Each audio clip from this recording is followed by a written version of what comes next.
Hi, I'm Elijah Horland, and for today's Stay and Play, I'm going to be showing you how to make elephant toothpaste. For this project, you'll need dish soap, 3% hydrogen peroxide, a jar for mixing in, an empty water bottle, a bowl, measuring cups, a measuring spoon, quick rise yeast, a fork for mixing with, a pair of scissors, a funnel, and if you don't already have a funnel, I can show you how to make your own. So the first step you're going to want to do is you're going to want to take these scissors and poke a hole in the top of your water bottle.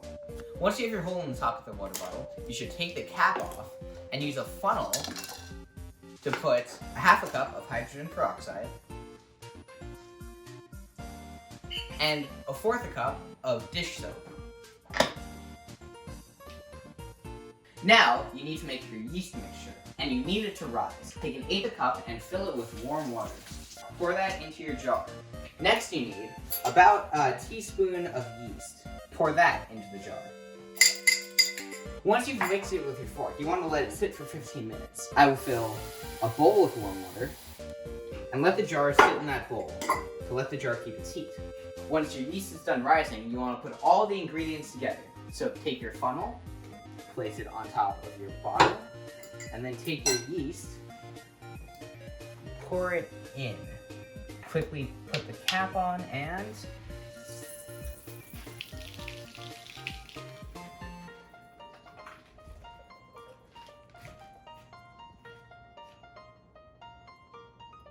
for added fun, you can also add food coloring to give it a cool color. 10 drops in each should do the trick.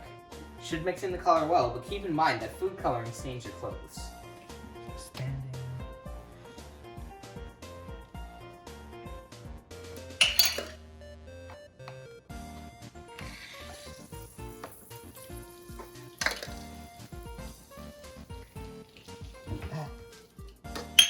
Cap.